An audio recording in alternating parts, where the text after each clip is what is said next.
Hi friends, welcome back to my channel. ഇന്നൊരു ആവോലി പൊള്ളിച്ചാലോ? അടിപൊളിയായി ടേസ്റ്റി ഈസി ആയിട്ട് ചെയ്യാൻ പറ്റും കേട്ടോ. നന്നായിട്ട് മുളക് പൊടിയും മഞ്ഞൾപ്പൊടിയും ഉപ്പും നാരങ്ങ നീരും ചേർത്ത് മീനിൽ നന്നായി അരപ്പ് തേച്ച് പിടിപ്പിക്കുക. മീൻ കുറച്ച് നേരം റെസ്റ്റ് ചെയ്യാൻ വയ്ക്കുക വേണമെങ്കിൽ. ഞാൻ വെച്ചിട്ടില്ലേ, ഒരു 3/4 ഭാഗം കുക്കാവുമ്പോൾ തന്നെ മീൻ നമുക്ക് അതിൽ നിന്ന് മാറ്റിയെടുക്കാം കേട്ടോ. എന്നിട്ട് ആ ചട്ടിക്ക് തന്നെ കുറച്ചും കൂടി എണ്ണ ഒഴിച്ച് ചെറിയുള്ളിയും വെളുത്തുള്ളിയും ഇട്ട് നന്നായി വഴറ്റിയെടുക്കുക. നന്നായി വഴറ്റി വന്നതിന് ശേഷം മുളക് പൊടി മഞ്ഞൾപ്പൊടി കുറച്ച് മല്ലിപ്പൊടിയും ചേർത്ത് പൊടികളെ പച്ചമണം മാറുന്നത് വരെ നന്നായിട്ട് ഇളക്കുക. ഇത് ഇവിടുത്തെ ഒരു സ്പെഷ്യൽ വിഭവമാണ് കേട്ടോ. ഇടയ്ക്കിടയ്ക്ക് ഞങ്ങൾക്ക് ഇത് ഉണ്ടാക്കണം. ഏത് രാത്രിയാണെങ്കിലും ഞാൻ നല്ല മീൻ കിട്ടിയാൽ ഞങ്ങൾക്ക് ഇങ്ങനെ ചെയ്യണതാണ് ഇഷ്ടം. മുളക് പൊടിയൊക്കെ നിങ്ങൾ ഇഷ്ടത്തിന് ഇട്ട് കൊടുക്കണേ. ഞങ്ങൾക്കിവിടെ കുറച്ചും എരിവ് മതി. ഉള്ളി വഴറ്റിയിലേക്ക് കുറച്ച് കറിവേപ്പില ഇട്ട് തക്കാളി കൂടെ ഇട്ട് കൊടുക്കണം കേട്ടോ. തക്കാളി ഇട്ടിട്ടില്ലേന്നോ, വട്ടത്തിലരിഞ്ഞ് നോക്കി ഒരു രസത്തിൽ കാണാൻ വേണ്ടിയേ.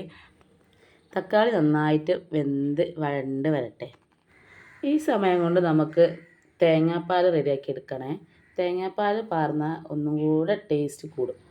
അപ്പോഴേക്കും ഇത് തക്കാളി നന്നായി വെന്ത് വഴണ്ടായിട്ടുണ്ട്.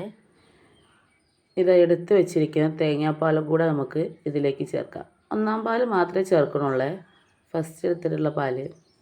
തേങ്ങാപ്പാൽ നന്നായിട്ട് അതിലേക്ക് ചേർന്നിട്ടുണ്ടെങ്കിൽ കുറച്ച് മല്ലിയിലയും കൂടി ചേർത്ത് എടുക്കുക.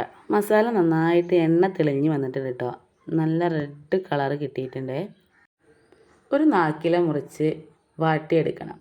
പൊട്ടാതിരിക്കാൻ വേണ്ടി ഗ്യാസിൽ കാണിച്ച് ഒന്ന് വാട്ടിയെടുത്ത് ഈ മസാല നമുക്ക് അതിലേക്ക് കോരിയിടാം കേട്ടോ. ആദ്യം പകുതി മസാല കോരിയിട്ട് മീൻ അതിൻ്റെ മുകളിലായിട്ട് വെച്ച് കൊടുക്കുക. പിന്നെയും ബാക്കിയുള്ള മസാല മീനിൻ്റെ മുകളിൽ കോരിയിട്ട് അലങ്കാരത്തിന് ഉള്ളി വെച്ച് ഒരു കറിവേപ്പിൻ്റെ ഇല വെച്ച് നന്നായി പൊതിഞ്ഞ് പിന്നെ ഒരു ഫോയിൽ പേപ്പർ കൊണ്ട് പിന്നെയും പൊതിഞ്ഞിട്ട് ഞങ്ങൾ ഓവനിലാട്ടോ ചെയ്തിട്ടുള്ളത്. ഓവനിൽ ടൈം സെറ്റാക്കി കൊടുക്കണേ. ഇതപ്പോൾ ഇവിടെ റെഡിയായി വന്നിട്ടുണ്ട്. വാഴയില തുറന്നപ്പോൾ തന്നെ നല്ല അടിപൊളി സ്മെല്ലാണ് കേട്ടോ. ആ വാഴയില വാടിയ സ്മെല്ലും മീനും ഭയങ്കര ടേസ്റ്റ് ഉണ്ടായിരുന്നേ. രാത്രി വൈകി ഇങ്ങനെയൊക്കെ പരിപാടി തുടങ്ങുമ്പോൾ ഒരു മടുപ്പാണ്, പക്ഷെ കഴിഞ്ഞ് സെറ്റായി വന്നെല്ലാവരും കഴിക്കുമ്പോൾ ഭയങ്കര അടിപൊളിയാണ് കേട്ടോ. ഞങ്ങൾ ഈ ചാനൽ ഇഷ്ടപ്പെടുകയാണെങ്കിൽ ലൈക്ക് ചെയ്യുക, ഷെയർ ചെയ്യുക, സപ്പോർട്ട് ചെയ്യുക. സബ്സ്ക്രൈബ് ചെയ്ത് ഞങ്ങളെ സപ്പോർട്ടാക്കണേ.